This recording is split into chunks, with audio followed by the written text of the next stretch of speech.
নমস্কার বন্ধুরা, স্বস্তিকা এম্পেয়ারে সকলকে আরও একবার স্বাগত জানাচ্ছি।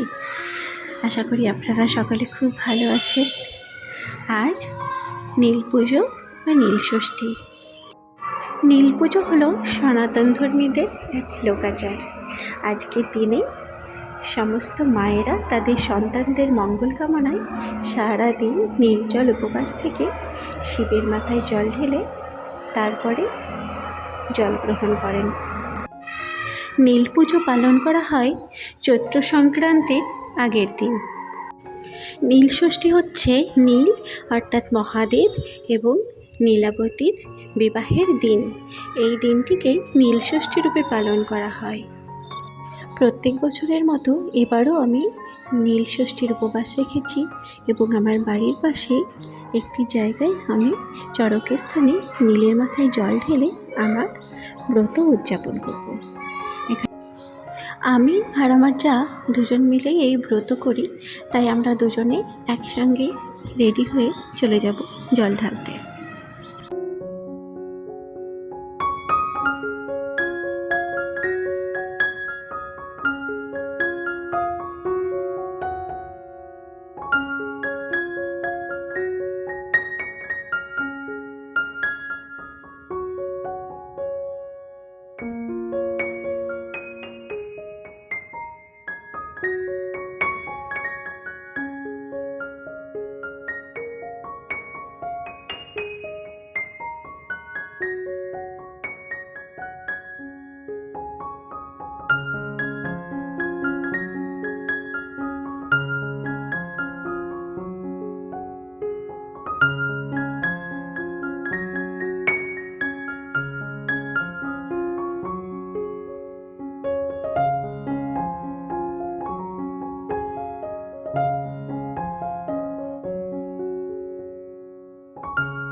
কথিত আছে যে বহু যুগ আগে এক ভীষণ ধর্মপ্রাণ ব্রাহ্মণ দম্পতি ছিলেন। তারা সবসময় ধর্মের পথে থাকতেন এবং খুব নিষ্ঠাভাবে ভগবানের পূজা অর্চনা করতেন। তা সত্ত্বেও তাদের সমস্ত সন্তানেরা একে একে মৃত্যুবরণ করে। তাই তারা মনের দুঃখে কাশিবাসী হয়ে যান। একদিন গঙ্গা স্নানের পরে তারা মন খারাপ করে নদী তীরে বসেছিলেন। তখন সেখানে এক বৃদ্ধা উপস্থিত হন। সেই বৃদ্ধা ছিলেন স্বয়ং মা ষষ্ঠী। তিনি তখন তাদেরকে তাদের কষ্টের কারণ জিজ্ঞাসা করেন।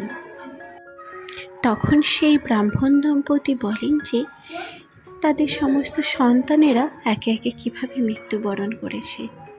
তাদের এই কষ্টের কথা শুনে সেই বৃদ্ধা তাদের উপদেশ দেন যে চৈত্র সংক্রান্তির আগে নীল ষষ্ঠী বা নীলের ব্রত পালন করতে, তাহলেই তাদের সমস্ত দুঃখ কষ্ট দূর হবে।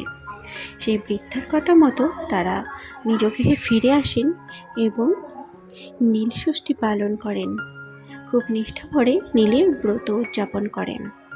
তারপরে তারা আবার সন্তান লাভ করেন এবং তাদের সেই সন্তান দীর্ঘায়ুর হয়। তারপর থেকেই মায়েরা তাদের সন্তানদের মঙ্গল কামনায়, সুস্থ জীবন, নিরোগ ও দীর্ঘায়ু কামনায় এই নীল ষষ্ঠী বা নীলের ব্রত উদযাপন করে থাকেন এবং খুব নিষ্ঠাভাবে নীলের ব্রত পালন করে থাকেন।